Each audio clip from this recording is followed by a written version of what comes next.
یہ ان لوگوں کے لیے ہے جو معرفت الہی کے متلاشی ہوتے ہیں۔ نحن اقرب الیہ من حبل الورید، اللہ شاہ رگ سے بھی زیادہ نزدیک ہے، اللہ دیکھ رہا ہے۔ جنید بغدادی رحمۃ اللہ علیہ اپنے مرشدوں سے پوچھتے ہیں کہ حضرت مجھے کوئی وظیفہ بتائیں کہ جس کو میں صبح و شام کر کے اپنی زندگی کو سنوار سکوں۔ تو آپ نے فرمایا کہ صبح و شام یہ کہا کر اللہ میرے ساتھ ہے اور اللہ مجھے دیکھ رہا ہے، اللہ میرے ساتھ ہے۔ صبح اور شام کا یہ وظیفہ ہونا چاہیے، اللہ میرے ساتھ ہے اور اللہ مجھے دیکھ رہا ہے۔ ہم نے مسجدوں میں کیمرے لگا دیے، ہسپتالوں میں کیمرے لگا دیے، یونیورسٹیوں میں کیمرے لگا دیے، اور لکھا ہوتا ہے اوپر کہ کیمرے کی آنکھ آپ کو دیکھ رہی ہے۔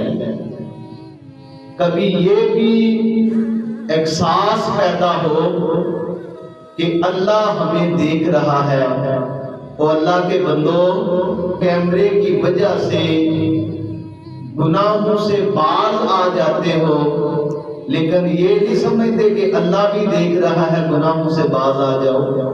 وَلِمَنْ خَافَ مَقَامَ رَبِّهِ جَنَّتَانِ، جو اپنے رب کے سامنے ایک دفعہ کھڑا ہونے سے ڈر گیا، اللہ فرماتا ہے اس کے لیے 2 جنتیں ہیں۔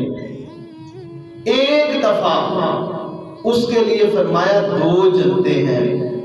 مفسرین اس آیت کے تحت لکھتے ہیں پکا ارادہ ہو گناہ کا، تسلط قائم ہو جائے، طاقت ہو، ارادہ ہو گناہ کا، اس کے باوجود گناہ سے منہ پھیر لینا، اس بندے کے لیے اللہ نے خوشخبری دی ہے کہ اس بندے کے لیے 2 جنتیں ہیں۔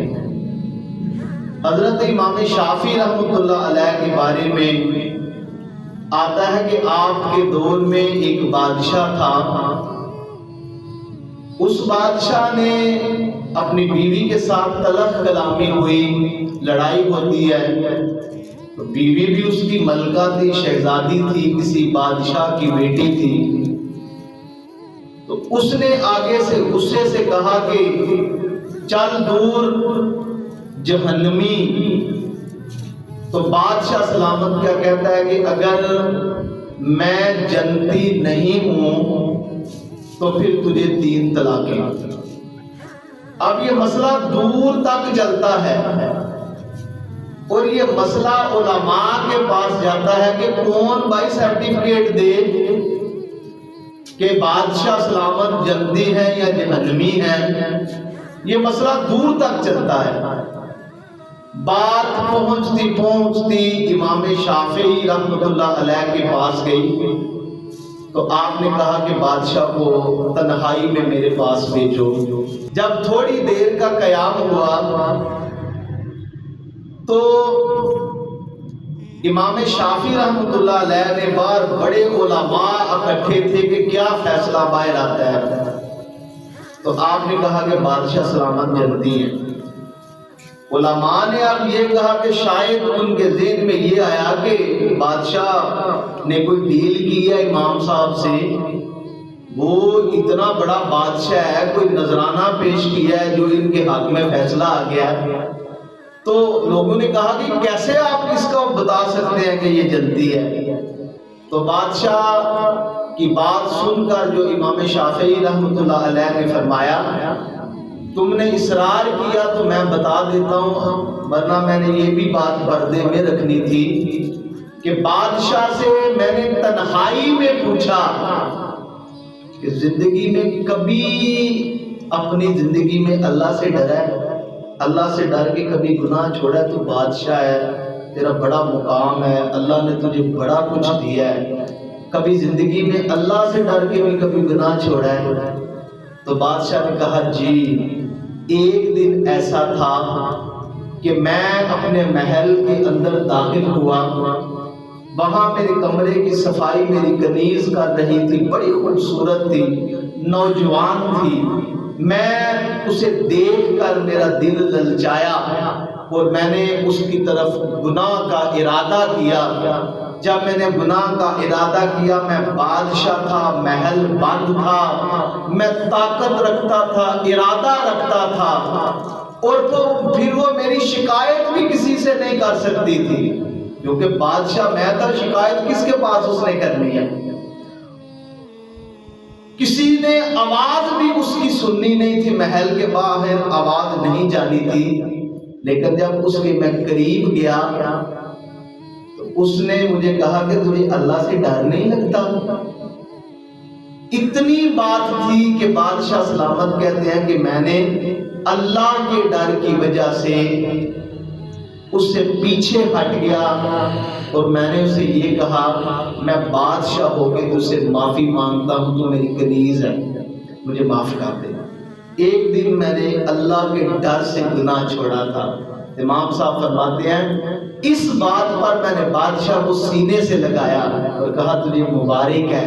اللہ قرآن میں فرماتا ہے وَلِمَنْ خَافَ مَقَامَ رَبِّهِ جَنَّتَانِ، جو اپنے اللہ کے سامنے کھڑا ہونے سے ڈر گیا، اللہ نے اس کے لیے 2 جنتیں بنائی ہیں۔ تو اس لیے یہ جنتی ہے، اس کی طلاق کا واقعہ نہیں ہوئی ہے۔ تو یہ ہے اللہ رب العزت کے جو رحمت کے متلاشی لوگ ہوتے ہیں۔ یار کبھی زندگی میں ایسا بھی ہونا، کوئی بلا مانس بولا بالا بندہ ہمارا گاہک بن کے آئے، جس کے ساتھ کروڑ روپیہ بچت ہوتی ہو، اللہ کے ڈر کی وجہ سے اسے معاف کر دینا اور کہنا اللہ دیکھ رہا ہے، اس سے میں نے دھوکہ نہیں اس کو دینا۔ کبھی ایسا بھی زندگی میں ہو؟ ہم لوگ استاد جو ہے، شاگرد جو ہے، وہ استاد کے کہنے سے گناہ چھوڑ دیتا ہے، بیٹا باپ کے کہنے سے چھوڑ دیتا ہے، بیٹی ماں کے کہنے سے چھوڑ دیتی ہے، مرید پیر کے کہنے سے گناہ چھوڑ دیتا ہے۔ کبھی ایسا بھی ہوا ہے یار اللہ کے کہنے پر، اللہ کی وجہ سے ہم گناہ چھوڑ دیں؟ نہیں چھوڑتے۔ لیکن کبھی ہم بیماریوں کی وجہ سے کھانا پینا چھوڑ دیتے ہیں، لیکن کبھی ایسا ہوا ہے کہ اللہ کے ڈر کی وجہ سے گناہ چھوڑے؟ نہیں چھوڑتے۔ تو دوستو، حضرت عمر فاروق رضی اللہ تعالی عنہ کا دور تھا۔ ایک نوجوان صحابی کا بیٹا بڑا خوبصورت تھا، روز مسجد میں جاتا تو ایک بڑی خوبصورت لڑکی اسے دیکھتی، گناہ کی دعوت دیتی۔ ایک دن آیا کہ وہ مائل ہو گیا، برائی پہ قادر تھا، اس نے خود برائی کی دعوت دی ہے۔ جب قریب گیا تو کہتا ہے کہ آواز کسی نے اونچی آواز میں پڑھا قرآن کی تلاوت، وَلِمَنْ خَافَ مَقَامَ رَبِّهِ جَنَّتَانِ، جو اپنے اللہ کے سامنے کھڑا ہونے سے ڈر جاتا ہے، اللہ اس کے لیے 2 جنتیں بنا دیتا ہے۔ تو وہ نوجوان کو جب یہ آیت اس نے سنی تو بے ہوش ہو کے گر جاتا ہے، اور جب اس کے والد کو پتہ چلا، گھر آیا، باپ نے پوچھا بیٹا کیا مسئلہ بنا ہے؟ تو کہتا ہے کہ میں نے قرآن کی یہ آیت سنی ہے۔ تو باپ کہتا بیٹا اللہ کا وعدہ بڑا پکا ہوتا ہے، اللہ کا پکا وعدہ ہے۔ کہتا ہے ابا جان گناہ کرنے پہ قادر تھا، گناہ کر سکتا تھا، دعوت تھی گناہ کی، لیکن اللہ کے ڈر کی وجہ سے میں نے گناہ چھوڑا۔ ایک دم غشی طاری ہوئی، نوجوان مر جاتا ہے اور اسے دفنا دیا جاتا ہے۔ عمر فاروق رضی اللہ تعالی عنہ کو پتہ چلتا ہے، آپ فرماتے ہیں کہ تم نے مجھے بتایا کیوں نہیں، اتنا نیک سیرت نوجوان فوت ہوا، میں خود جنازہ پڑھتا۔ تو صبح عمر فاروق نے اس کی قبر کے بارے میں پوچھا، حضرت عمر فاروق رضی اللہ تعالیٰ عنہ اس کی قبر پہ جاتے ہیں اور کہتے ہیں کہ نوجوان مجھے امید ہے کہ تو جنت میں ہے۔ ابن عساکر اور امام سیوطی رحمۃ اللہ علیہ فرماتے ہیں کہ اس کی قبر سے آواز آئی یا امیر المومنین، امید نہیں بلکہ یقین ہے، میرے رب کا بڑا پکا وعدہ ہے، والی من خافا مقام رب ہی جنتان، اللہ نے مجھے 2 جنتیں عطا فرمائی ہیں۔